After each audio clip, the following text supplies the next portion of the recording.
Vincent, ¿se puede escribir todavía algo sobre él?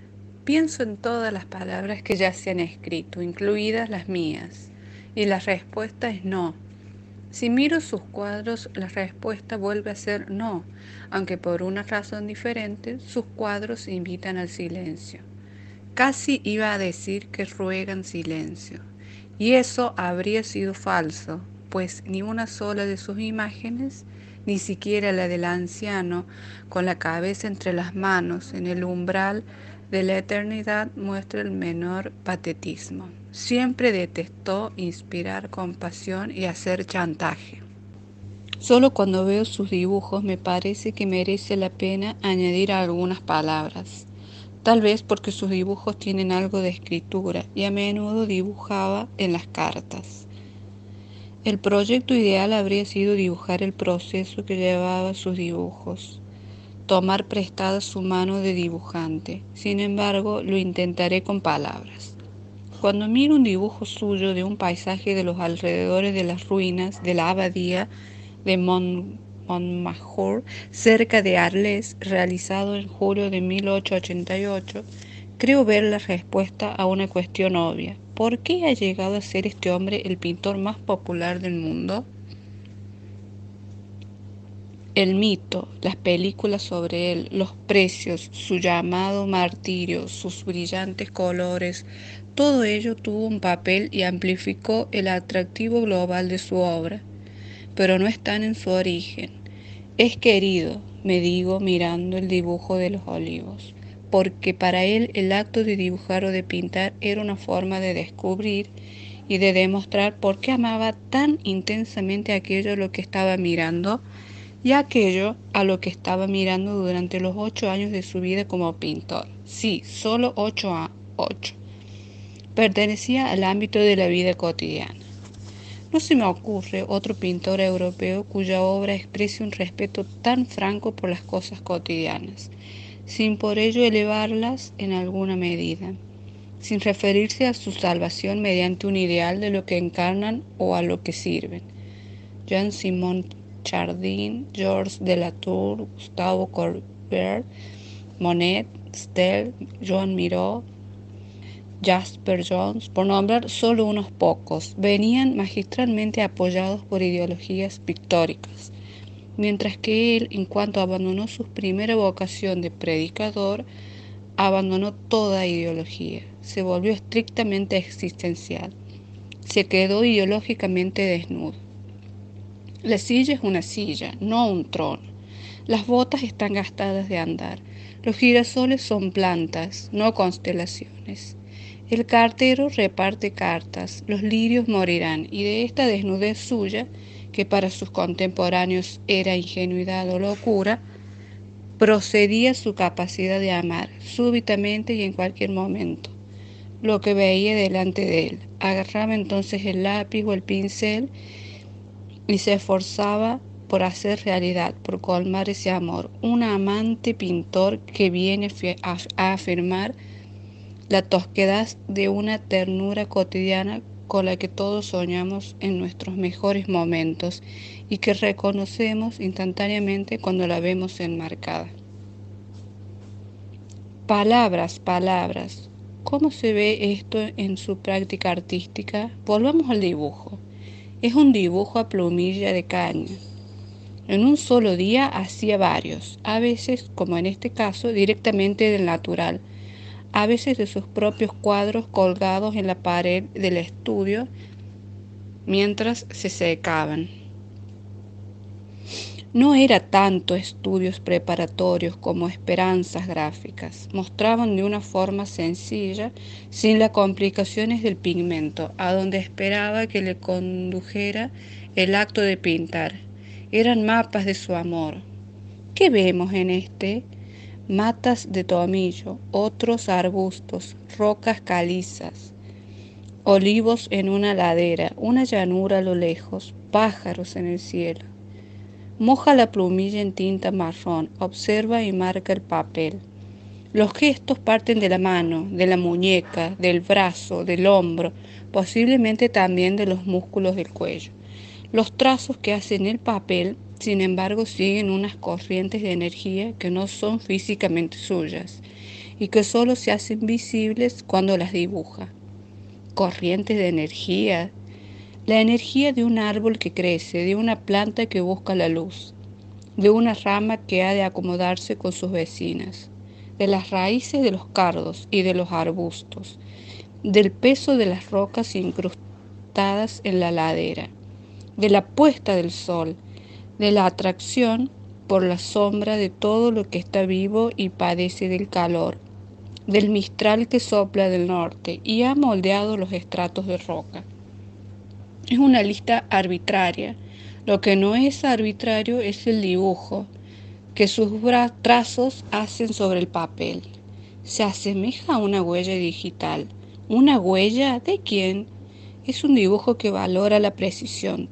Todos y cada uno de los trazos son explícitos e inequívocos, pero se olvida completamente de sí mismo en su apertura con respecto a aquello con lo que se encuentra. Y el encuentro es tan próximo que es imposible distinguir de quién es cada trazo, un mapa del amor, en verdad.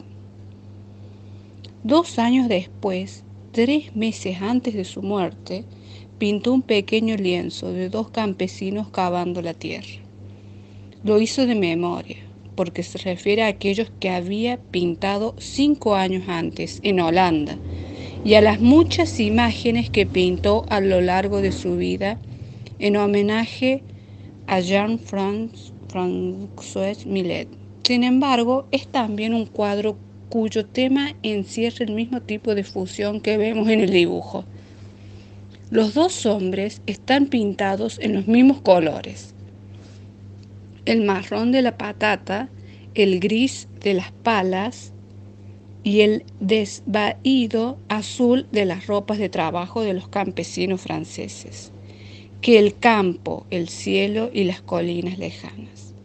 Las pinceladas que representan sus extremidades son idénticas a aquellas que trazan los hoyos y los montículos del campo. Los codos levantados de los 2 hombres se transforman en 2 crestas más, 2 cerros más contra el horizonte. El cuadro, por supuesto, no afirma que esos hombres sean paletos, que era el insulto que solían dedicar a los campesinos muchos ciudadanos de la época. La fusión de las figuras con la tierra se refiere a ese intercambio recíproco de energía que constituye la agricultura y que explica, en definitiva, por qué la producción agrícola no puede ser sometida a unas leyes puramente económicas.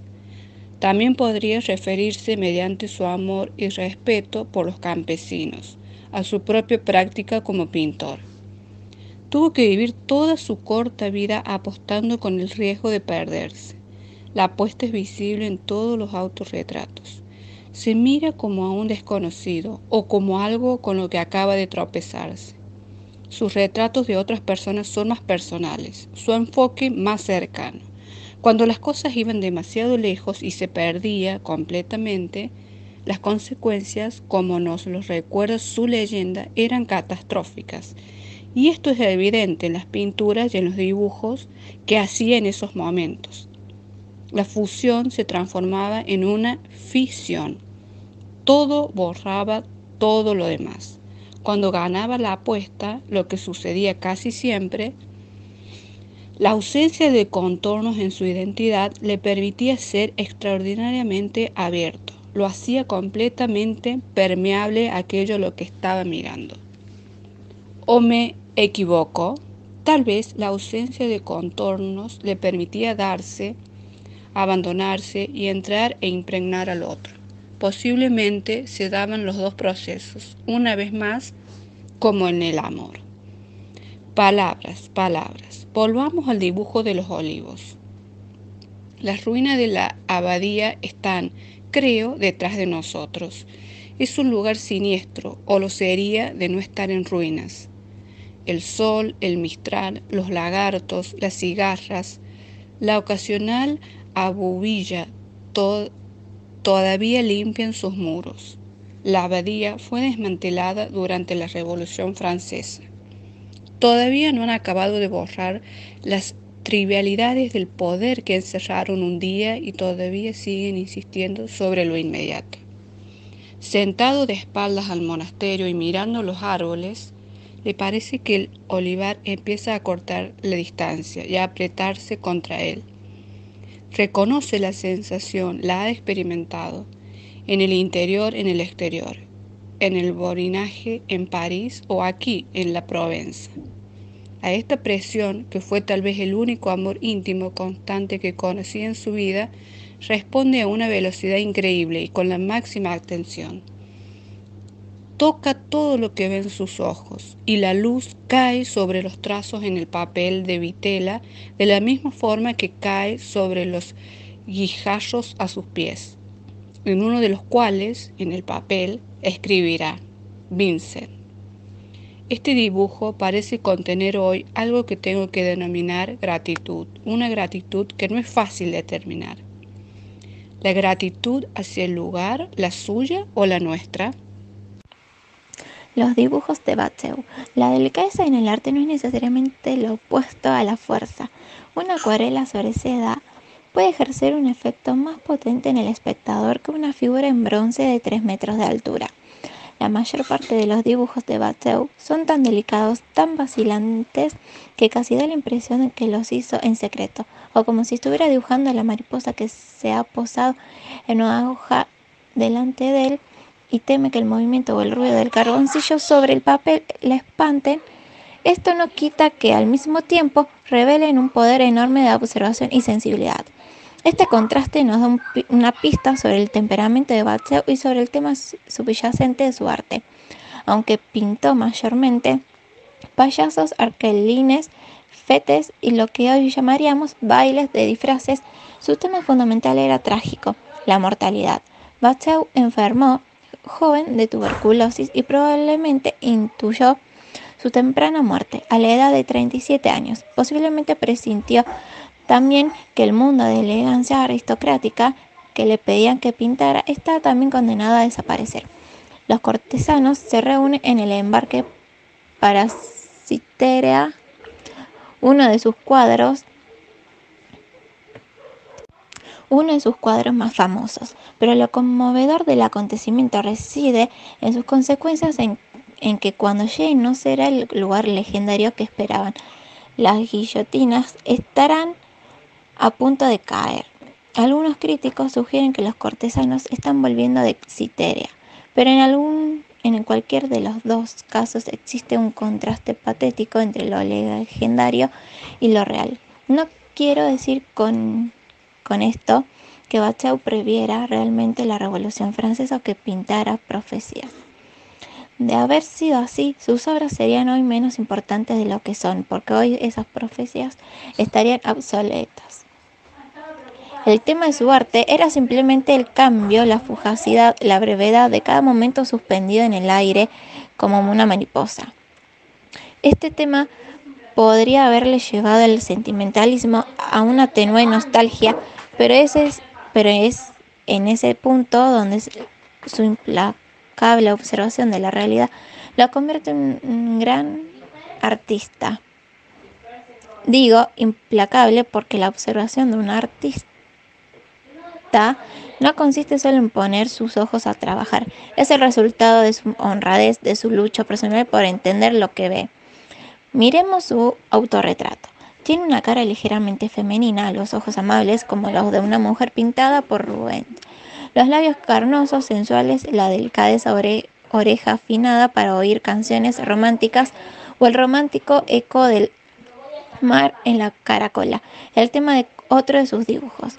Pero volvamos a mirarlo más a fondo, pues abajo del cutis del delicado y el aspecto coqueto está la calavera, lo que implica está solo susurrado por el oscuro énfasis bajo la mejilla derecha, las sombras alrededor de los ojos, la manera de dibujar la oreja que pone de relieve la sien que está delante. Y, sin embargo, ese susurro, como los apartes en el escenario, es aún más sorprendente precisamente por no ser un grito, pero cualquier dibujo de una cabeza puede objetarse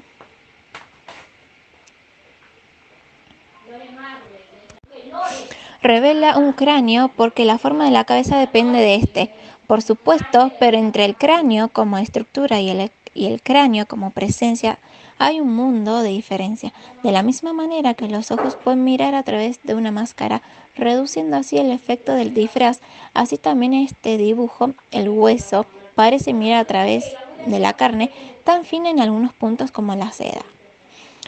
En un dibujo de una mujer que lleva la cabeza cubierta con un manto, Watteau hace la misma observación, pero sirviéndose de unos medios completamente distintos, opuestos.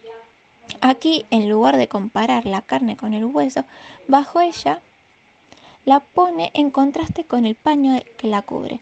No cuesta trabajo imaginarse ese manto custodiado en un museo y la persona que lo lleva muerta. El contraste entre la cara y el paño es semejante al contraste entre las nubes en el cielo y el acantilado y las casas bajo en él un paisaje dibujado. La línea de la boca de la mujer es tan efímera como la silueta de un pájaro en vuelo. Hay una página de un cuaderno de dibujo de Watteau que tiene dos dibujos de la cabeza de un niño y un estudio maravilloso de un par de manos haciendo un lazo. Y aquí todo análisis fracasa. Es imposible explicar por qué esa cinta con un nudo flojo puede convertirse con tanta facilidad en un símbolo del flojo nudo que ata la vida humana. Pero esta transformación no es tan improbable y sin duda coincide con el espíritu de toda la página. No quiero sugerir que la preocupación de Watteau por la mortalidad fuera constante y consciente, que tuviera un interés morboso como la muerte, por la muerte. En absoluto, probablemente sus mecenas no percibían este aspecto de su obra. Watteau nunca llegó a tener mucho éxito en su vida, pero su técnica